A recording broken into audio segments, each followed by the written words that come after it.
Why did I buy the Fujifilm X-S20? Well, three main reasons I bought this camera was. The first one, I wanted a camera for making videos, talking head videos. Up until then, I only had the Fujifilm X-T3. I wanted something that was easy, that had a flip out screen that I could vlog with and make talking head videos. And the X-S20 fit that bill. Now, I could have gotten the X-H2S, but that was outside of my budget, and so for me, the X-S20 made the most sense since I already had a lot of Fuji lenses. The other thing is I needed a backup camera, so I have the X-T5, which I'm filming on right now, and that is my main camera for photography, but I don't have a backup camera. So I bought the X-S20 for a backup camera. The other thing that I liked about it would be, I think it would make a really good travel camera because it's a hybrid as well, so I can vlog with it, and it also takes good photos. It has the same processor as the X-T5, and it's got a good LCD.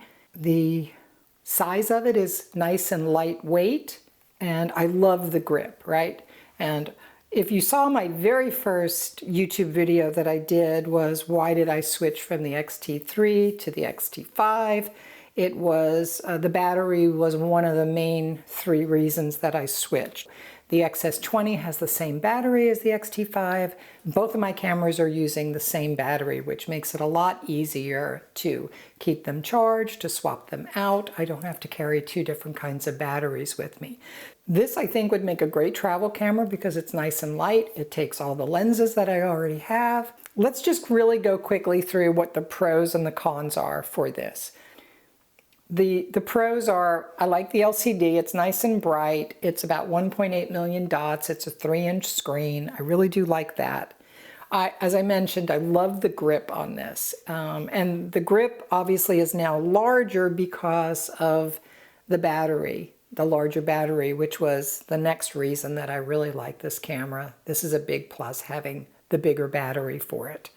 The size, love the lightweight size, it's great.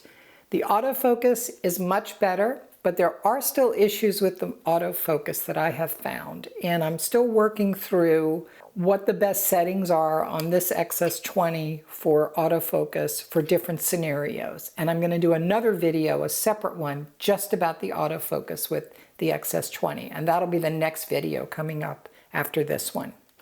Another pro here is it does have a headphone jack, which is great. It has the latest processor, like the X-T5, and it's open gate, 6.2 open gate, which means there's a lot more options for filming. You can do crop in vertical format. You have a lot more flexibility with the 6.2 open gate, so I really do like that a lot. Let me take this cage off. So I bought the small rig cage because I primarily use this. This is mounted on my tripod. This just makes it really easy to attach different things to it. And right now I'm filming on, like I said, the X-T5, and I'm using the 18 to 55 millimeter lens, and I am recording the audio with the DJI wireless mic set, which I really, really like a lot. Let's go through the cons. There are some cons to this, and I have to say the pros outweigh the cons.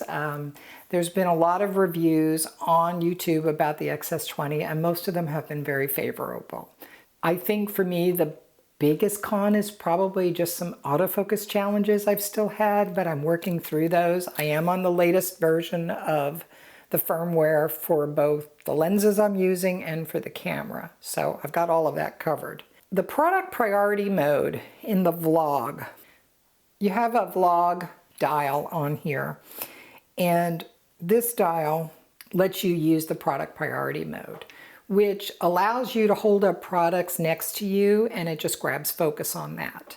For the most part that works, but I have seen instances where when I took a product away, it like tried to grab focus of something back in the room back here. So I'm still working on testing those. So I'll just leave that as it's better than previous versions of cameras, but I still think it's not up to, say, a Sony standard, which I haven't used, but I can say I've watched a ton of videos about it. One of the issues that I've got is a minor one, but it's really annoying, is the battery door. So you pop it open by pulling this little lever down here, right? And the X-T5, you just go like this and the battery door automatically locks back into place. With this one here, no, doesn't do that anymore. You've got to take your fingernail and push it up to close the latch on here. That's not as hard to do unless you've got a cage on here. And then with the cage on there and you've got it mounted on the tripod and you're trying to reach in there and open that or close that, that's a real pain. The other negative is that is also where your card slot is, and of course it only has one card slot, so you don't have any way to do any backup. The other issue that I have that is with a lot of the Fujifilm cameras is the micro HDMI port, which is real tiny, and you always think like you're just going to break it just by plugging the cable into it, that if you put too much weight on the cable, it's just going to break and damage your port here. So I wish there was a full-size port here. This camera is mainly meant though for hybrid shooting, vlogging. You're not going to be normally plugging in an HDMI here. So the only time I'm going to be doing is if I'm doing a tutorial and want to show the screen and record it on my iPad, which I just did a video about that. And if I do want to play it back, yep, I could plug it in there, but the screen is really good on here for playback, so that's not as big of a deal.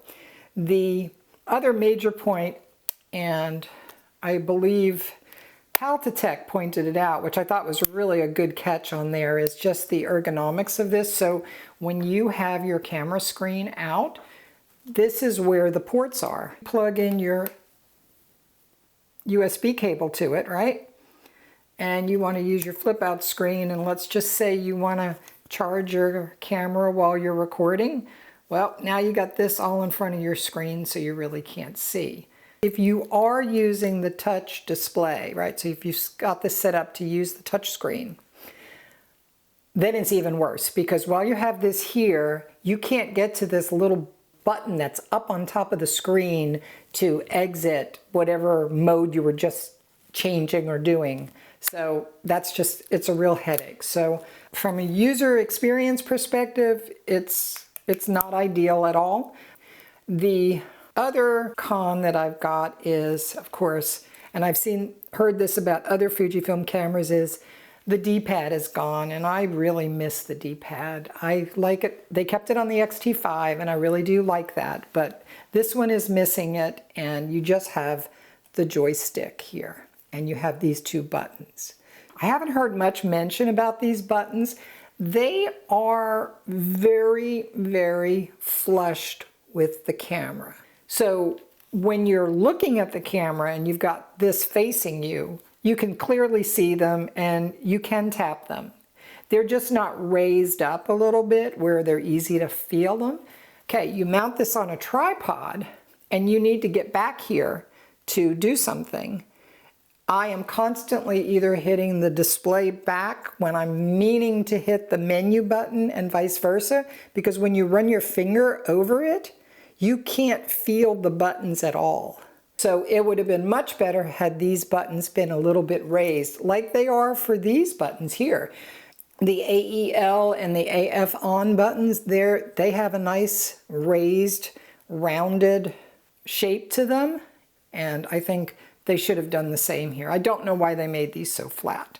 The other things are, and this one's just, I've never had a flip screen on a camera before, so it's kind of delicate, so you just need to be careful that there's just one little hinge holding this, and it already moves back and forth a little bit, and you're just thinking, okay, you could open this and it'll accidentally, you could just snap it, drop it, break it. So you just have to be careful with it. And that's new for me, because coming from the X-T3, the X-T2, the X-T1, you know, none of those had a flip out screen. The other thing is, you see that? It just doesn't stay.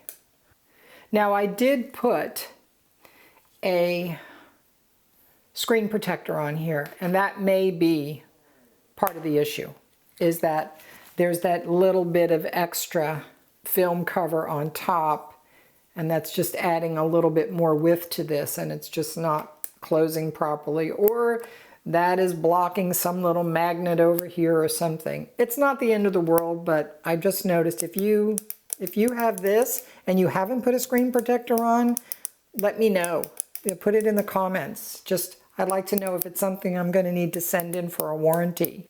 Okay, I missed the retro dials of the X-T5, and I just think that's just a personal preference because I've used the X-T1, the 2, the 3, and now the 5, and I've gotten used to having the retro dials. It's just taken a little bit longer. I went out last week to shoot with this as a photography camera. So like I was basically simulating like a travel camera trip. So I went to a little town and I took just black and white photos with this. And I used the 23mm LMWR lens that I bought. And I just wanted to see how they paired together and how it would work. I mainly shoot photography in manual mode. So things that I'm missing are the buttons. The dials don't push in.